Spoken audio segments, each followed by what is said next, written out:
dentist comes in late every single day. He never says hello. He doesn't compliment. He's confrontational, but he pays pretty well. Do you stay as a team member or do you leave? What do you do in this practice? We're going to be talking about this, episode 8 of the Dental Practice Fixers podcast. How are you doing? Dr. David Maddow, along with Dr. Richard Maddow. Hey, how's everybody doing? You know, in the old days of the podcast when we used copyrighted music for each episode, this one will be, Should I Stay or Should I Go Now? A song by The Clash. That might be copyrighted. We might not be able to use this episode now. If the robotic team of Google can track my singing to The Clash, I'd be so flattered that I wouldn't care if we always got been sued said you're a for good copyright singer. violation. Right? But this is a crazy situation. It sounds like this doctor is not very friendly or not really good to the team. Nobody likes coming in, but the pay is pretty good. So what do they do? Do they stay? We're going to talk about this. We definitely find out. Along with a lot of other things. We got. By the way, we have a great idea for a call today, which we're going to do just shortly. It's going to be a good one. So welcome back. We're glad to have you, Dental Practice Fixers podcast. I'll tell you, for those of you watching on video, you see 2 times in a row we're together at the studio. So it's really good to be here. I have a feeling the next one's going to be on the split screen, though, or the slipstream or something like that. One of those two. Right. So, Rich, should we get right into it? Should we read this question that comes from a listener or a viewer? By the way, if you have a question, feel free to send it in to us, and we will, again, if it's confidential, we'll hold your name. I'm not sure if this one's going to be withheld or not, but we'll find out. We'll find out in a second. But we'd love to help you out with any kind of question or situation or something going on in your dental practice. We are the Dental Practice Fixers. We want to fix your practice. Well, this person didn't give their name, but they didn't say anonymous. They gave like a Dear Abby type name. Oh, I know what you mean. Yeah. You know, like whatever, Lonely in Louisiana. Sleepless in Seattle. Exactly. I don't like. Ask Amy is the one now. The advice column in the newspaper. Oh, wait a minute! Is that the Chinese restaurant? It's a totally different Amy. But it used to be Ann Landers and Dear Abby. I think there were some other ones. Now it's Ask Amy. I always wonder how many of those letters are actually real. Some of them just seem like a little too topical, or a little bit too the way they like one piece works into the next to give the best answer. I always suspected that some of them were fake. I never thought about that. When we were like little kids, we would read Dear Ann Landers or Dear Abby. And they were twin sisters. I didn't know they were twins, but I knew they were sisters. That's interesting. They both from Chicago. They both had the same vision to help people in life. That's pretty cool. What do you think it was like growing up in their household? It's probably horrendous. I think all the neighbors will come over and like this going. So I want to get Ann's opinion on this one. No, Abby's I want here Abby. I think Ann Landers was not her real name. I'll tell you that. Well, if you want to go that far, what about what's the Spencer lady? Marianne Spencer. Marianne Spencer. That was. But she was a fictional character, right? Yeah, we heard there was a fictional character. It was owned by like some Jewish company or something like that. And we can say that we're Jewish. We can say we can not. Well, okay. Now that we brought that up, Ann Landers and Dear Abby were Jewish as well. All these Jews today. I'm telling you, okay, you got 2 of them right here, and then you got Ann Landers, Dear Abby, it's Marianne Spencer. That's like the least Jewish name possible. Bruce Springsteen. No, not Jewish. He's Italian. I think your glasses are a little. No, he's Italian. His mom's maiden name was Zarilli. I'm glad you know that. Hey, I'm really glad you know that. Nobody else cares. Okay, let's get to our question now that we've pounded you with some useless trivia about great musicians and advice columnists. This one says, I love the way she addressed us, Dental Practice Fixers. Dear Dental Practice Fixers. Love that. Please address us as the Dental Practice Fixers from now on. Dear Dental Practice Fixers, everyone in the office had a problem with our doc. He comes in late just about every day after the first patient is already seated. He never says hello to us, just expects us to jump to it. We never get thanked or shown any appreciation. He does pay us very well, and if anyone complains, he always points that out. I've thought about quitting, but I love the patients too much and do like the pay. What is your advice?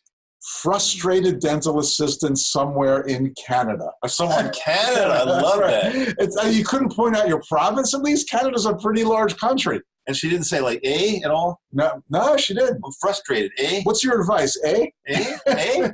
I don't think all Canadians say that. I thought they did. I thought that's like a prerequisite. They all say about. About. And I'm going to go back to my host. What's your advice about? About. And to the Dental Practice Fixers down south. I wonder how many Canadian listeners we have. We're going to find out because they're all going to be pissed off now. We're making fun of them. We love Canada. And we'll send you a loony I and a love toonie. Canada. I do too. So what do you think? What's your take on this? What's your advice? Frustrated dental assistant somewhere in Canada. Didn't Marshall date a frustrated dental assistant somewhere in Canada?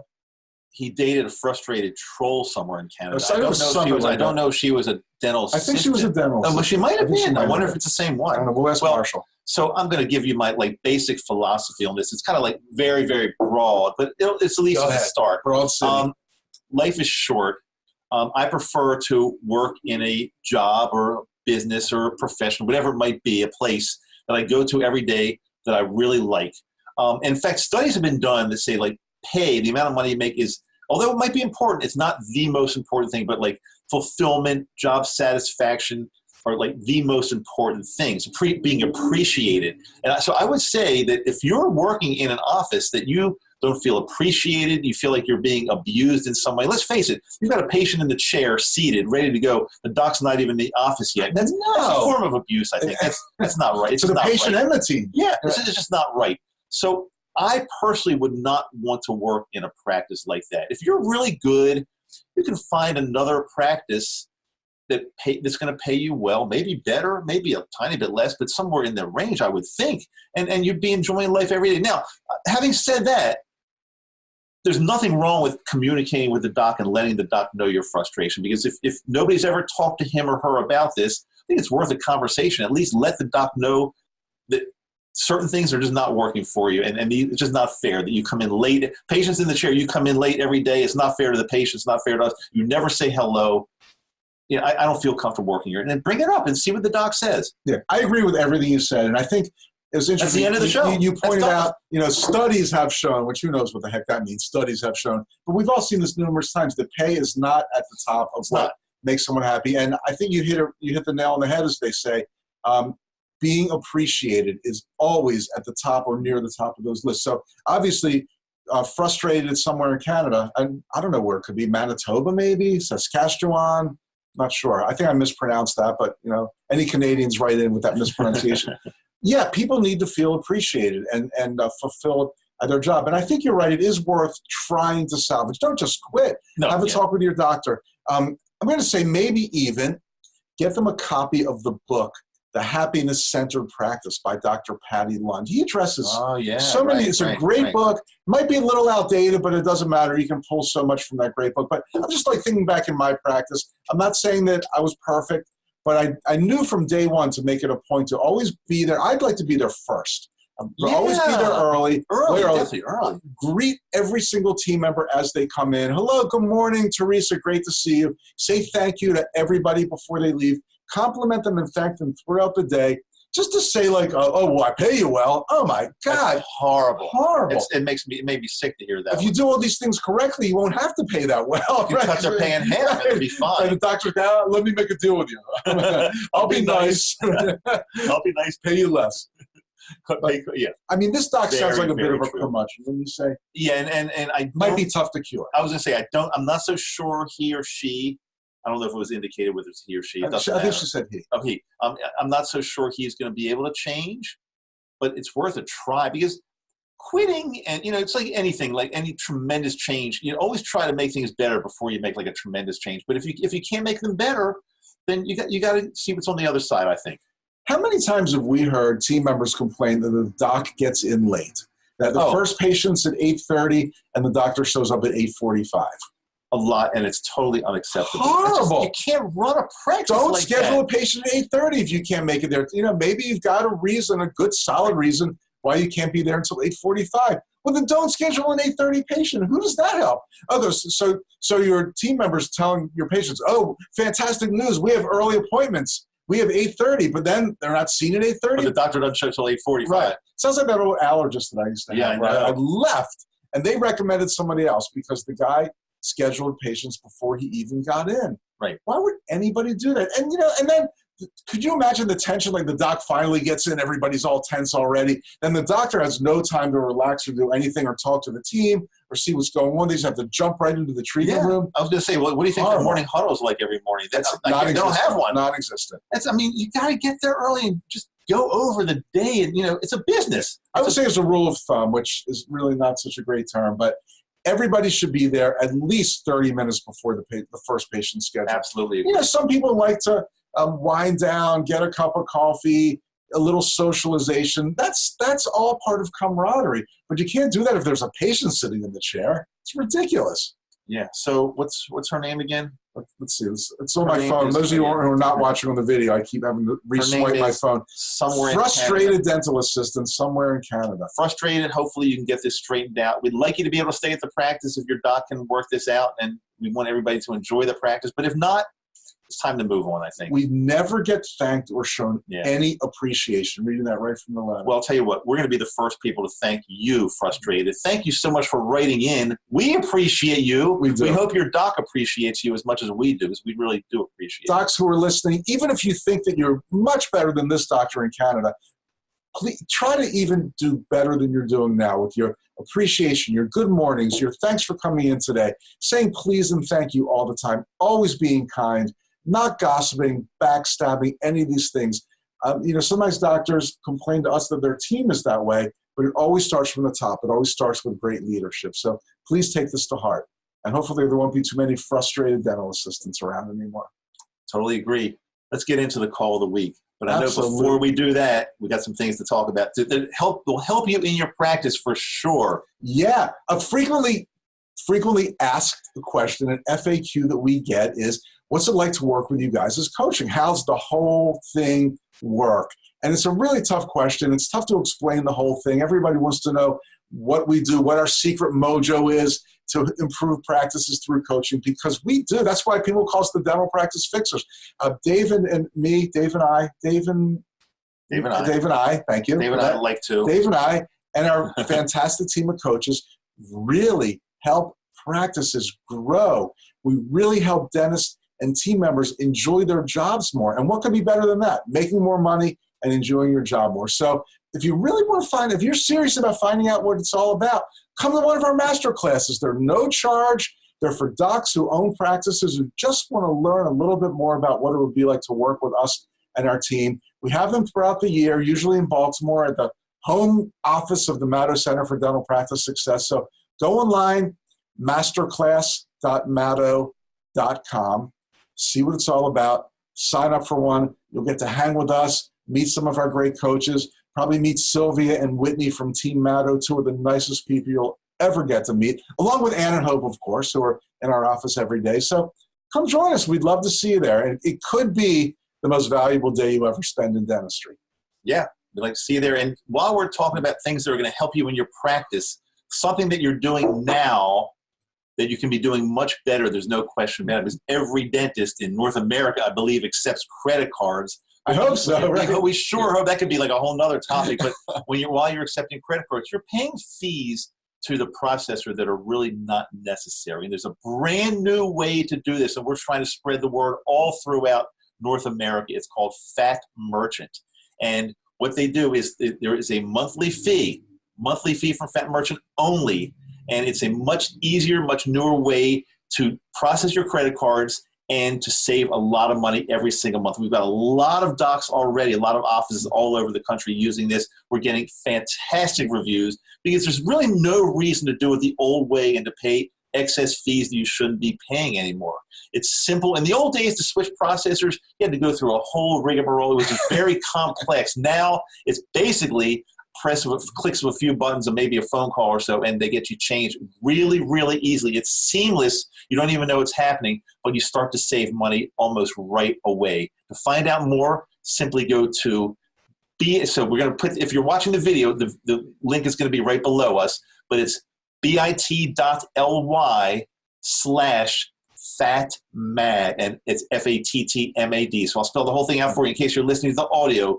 bit.ly/FATTMAD. It's simple, and you'll start, as I said, you'll start saving money right away.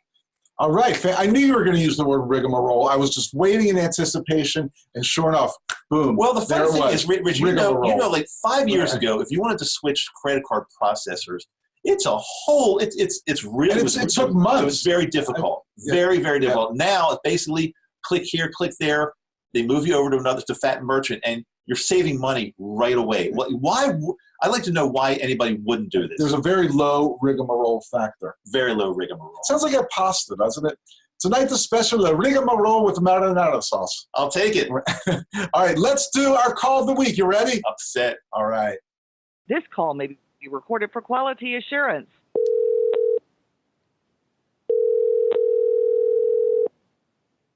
Good afternoon. Thank you for calling. This is Christy. How may I help you? Hi, are you seeing new patients currently? Yes, we are. And do you do cleanings and fillings and things like that? We do. And cosmetic dentistry too? Absolutely. Great. Can you tell me exactly where you're located? Sure. We're, excuse me, and we're directly next to. Oh, okay. Like, what are you? Are you? Is that like a strip center with other businesses? What are you near? It's a strip center. There's a coffee shop. We are directly across from the field where they have the beach, the sand. Uh-huh. I think I know where that is. Volleyball? I think I know where that is. Okay. Oh, are you right next to that weed shop? I know where you are. Yes. Got it. Okay, now I know. Okay, thank you so much for the information. You're welcome. Okay, bye. Thank you. Bye. Bye-bye. What do you think? I'll tell you something. I loved that call. You know why I loved it? You know I loved it? Tell me. It started off like so innocently, like, what kind of dentistry do you do? And do you do this type of dentistry? Do you do cosmetics? And then you kind of, like, where are you located? You kind of led her right down. And then finally, oh, are you next to the weed shop? Well, I got to tell our listeners, this is right next to my house, like 2 blocks from where I live in downtown Baltimore. And there's this kind of like this little old, it's really not an area where there's strip centers because it's, very urban with mostly high-rise buildings. There's this little like old strip center. It used to have, I don't know, like an old dinky real estate business, some neighborhood bank. And when the neighborhood kind of changed, they went out of business. And then this really hip coffee shop went in there.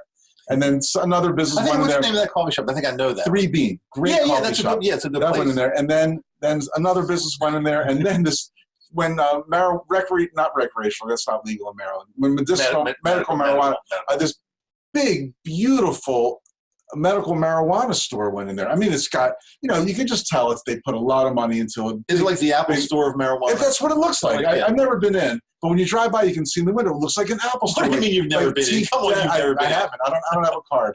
Teak desk. It just looks beautiful.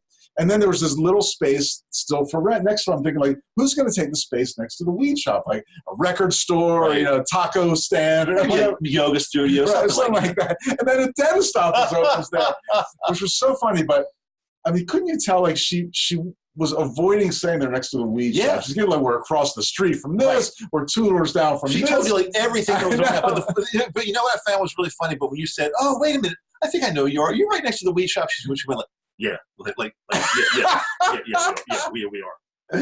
Like it's still covert. It's a weed shop. It's legal. It's legal. It's perfectly legal. And honestly, when you drive by, they have the largest sign. So if you're giving a landmark, she just could have said, we're right next to Curio. But here's the question. Now, she did not ask for the appointment. You let her, like, okay, you're new. I don't think you said you're new in town, but you were asking a lot about the office, like you're going to be a new patient. Do you do cosmetic dentistry? But you're looking for a dentist. Right. But do you think the reason that she didn't offer the appointment is because she just generally doesn't do that anyway, or the fact that you said, are you next to the weed shop? She doesn't want like a stoner patient coming in there. What do you think? I think that they would probably enjoy a patient that was a little bit relaxed and stoned coming in. So I don't think that's it. Oh, look, I need 12 veneers. Oh, yeah, sign me up right now. I mean, look, it's legal in Maryland. There's certainly nothing wrong with seeing a patient that has a medical marijuana card. No, I think she just didn't know how to ask for the appointment. I would say if I said, oh, I know exactly where you are. You're across from the beach volleyball. I think she would have said, "Would you like an appointment?" I'm not so sure. But you said the weed shop. Right. You said we don't want stoners. Beach volleyball, wholesome, athletic, healthy. Weed shop, nah. No, we don't want like a bunch of stoners lined up at 8 in the morning. Oh, she should have said we have a 4:20 appointment. That would have clinched it. We would have given her an A if she would have said any appointment. If she would have said an 11, she again. It seems to be a very typical pattern. Some of the people on the phone are just horrible, but many. Like her, really good, super nice, very kind, good information, didn't ask for the appointment. Yeah. Next time you're anywhere near the weed shop, just stop into the dental place and say, "Hey, I'm the one that called. Hey, You're man. next to the weed shop." I wonder what it's like. You go in there, they're like playing Pink Floyd and Bob Marley. You mean I'm in not the sure. dental In the office dental or the weed office. shop? They Oh, should capitalize on it. absolutely. No question. Or like a special section for the people coming right from the shop. The weed shop. Right. Yeah, it's a great call. But, All but right. like I said, I love the way you just started off gently and led her right there. And then, the last thing was, wait a minute, you're next to the weed shop. That was just so good. Nevertheless, she should have asked for the appointment. And you know what? I was very careful, as you know, not to turn into an obvious phony phone call and start, Right. Asking crazy questions like, can I come in stoned, or do you have a 420 appointment? Just, that Right, it's no, not no, what we no, were no, after. no. So we didn't want to make it into a comedy call or a phony phone call. It was a legit call from somebody who knew the businesses in the area, Right. and she did not try to get them to come in by offering the appointment. Gotta say, F.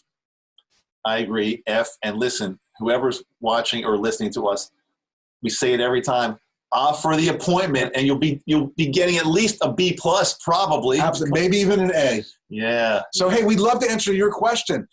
Give it to us, podcast@maddo.com, or whatever you want to do. Message us on Facebook, call the office, it doesn't matter. You know how to Just get it. get us your question You know however you how to can. You get go us. on our website, maddo.com, and click and have a little chat with Hope. She'll take care of you, whatever it takes. Get us your question. So, hey, fantastic. Episode 9, Season 2 of the Dental Practice Fixers. Thanks for being with us.